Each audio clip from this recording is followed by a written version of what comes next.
पहिला कैदी, तुला पोलिसांनी का पकडलं? दुसरा कैदी, बँक लुटल्यानंतर तिथंच बसून पैसे मोजताना पोलिसांनी मला पकडलं. पहिला कैदी, तिथं बसून पैसे मोजायची काय गरज होती? दुसरा कैदी, तिथं लिहिलं होतं की पैसे काउंटर सोडण्याच्या आधीच मोजून घ्या, नंतर आमची जबाबदारी नाही.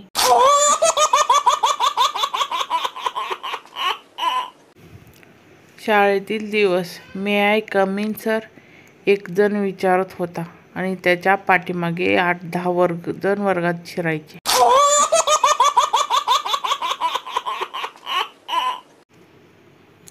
शिक्षक, बंड्या उठ, सांग बरं आपल्या देशात मृत्यूदर किती आहे? बंड्या, 100%. शिक्षक, कसं काय? बंड्या, कारण जो जन्माला येतो तो मरणारच ना.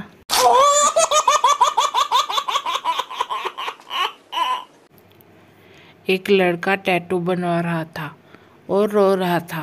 मैं बोला, भाई जब दर्द सहा नहीं जाता तो क्यों टैटू बनवा रहा है? लड़का, दर्द से नहीं रो रहा हूँ भाई, करीना लिखना था, साले ने कमीना लिख दिया.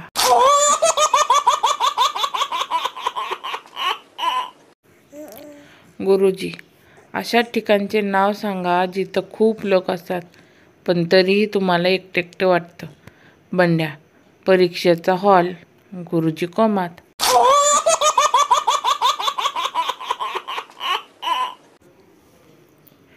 जिच्यासाठी चहा बनवायला शिकलो तीच दारू पिणाऱ्यासोबत पळून गेली.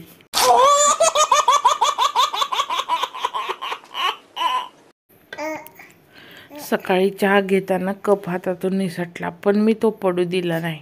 हसत बायकोकडे बघत म्हणालो, वाचला. बायको म्हणाली, वाचला नाही, वाचलास. एकाच शब्दामधला स चा फरक पण दहशत जाणवून गेला.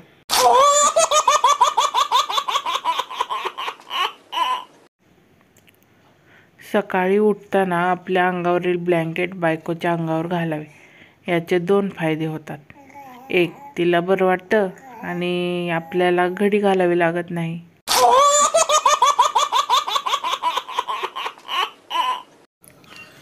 माणूस, केस बारीक कापा. कटिंगवाला, किती बारीक कापू? माणूस, बायकोच्या हातात येणार नाही तितके.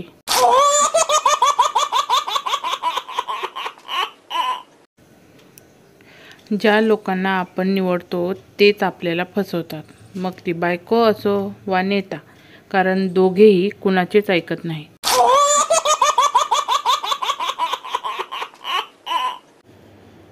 सिम कार्ड लिंक झाले, पॅन कार्ड लिंक झाले, बँक अकाउंट लिंक झाले, ड्रायव्हिंग लायसन्स पण लिंक झाले.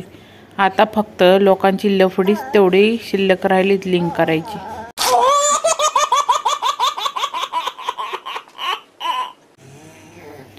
ब्रेकअप झाल्यावर मुलगा काळजाला भिडणारे शब्द बोलून गेला.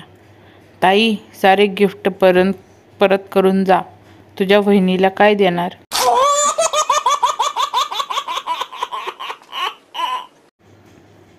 एका स्पर्धेत वीरूला प्रश्न विचारण्यात आला, बायकोचे पाय दाबणे काय आहे, प्रेम की सेवा? वीरूचे उत्तर, जर बायको स्वतःची असेल तर सेवा आहे आणि जर दुसऱ्याची असेल तर प्रेम.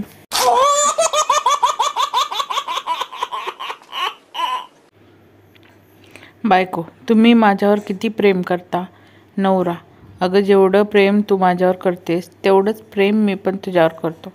बायको, अच्छा, म्हणजे तुम्ही पण मला उल्लूच बनवत आहात.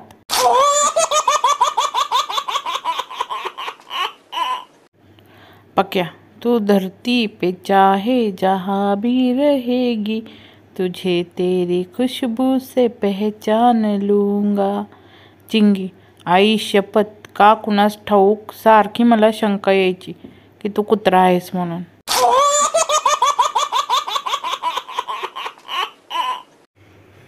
आपली बायको आपल्यावर खूपच प्रेम करते असं जर तुम्हाला वाटत असेल तर जेवण झाल्यावर फक्त एकदा पडद्याला हात पुसून पहा, तुमचा सर्व गैरसमज दूर होईल.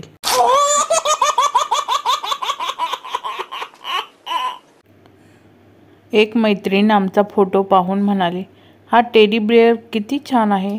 मी तिला म्हणलं, हा टेडी नाही बाई, माझा नवरा आहे.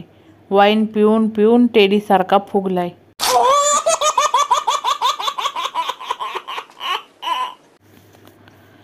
एक काळ असा होता की डायरी लिहिल्यावर कोणी वाचू नये म्हणून तिला लपवून ठेवावी लागायची. पण आता फेसबुकवर लिहिल्यावर जोपर्यंत सगळे पाहत नाहीत तोपर्यंत चैनच पडत नाही.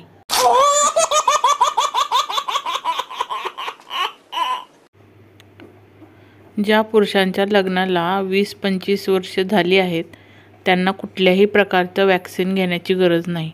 कारण बायकोचे बोलणे आणि टोमणे ऐकून ऐकून त्यांची इम्युनिटी पॉवर खूपच वाढली आहे.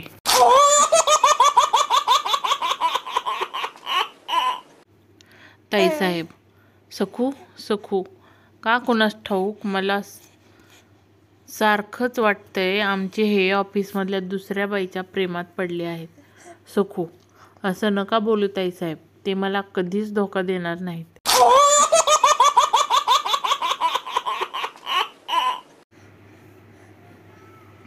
नववधू गृहप्रवेश करत असताना तिला लाथ मारायला शिकवली जाते आणि नंतर दोषसुद्धा सुनेलाच दिला जातो.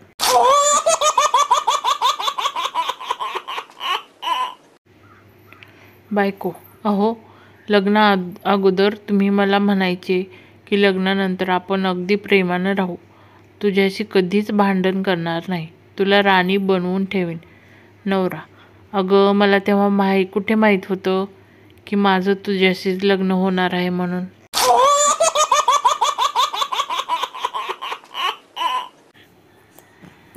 बायकोचा मेसेज, अहो घरी येताना तांदूळ, डाळ, बेसनपीठ आणि साखर घेऊन या आणि रिंकीने तुम्हाला हाय सांगितले आहे.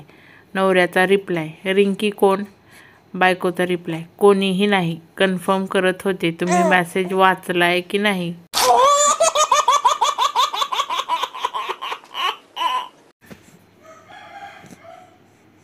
वीरू, आई मी पप्पा एवढा मोठा कधी होणार जेव्हा तुला न विचारता 31st पार्टी करण्यासाठी बाहेर जाईल.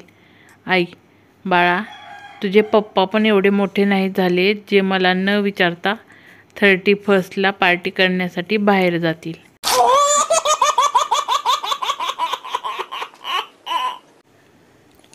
नवरा मुठीत राहावा म्हणून हातावर मेहंदी लावताना नवऱ्याचे नाव मध्ये लिहितात.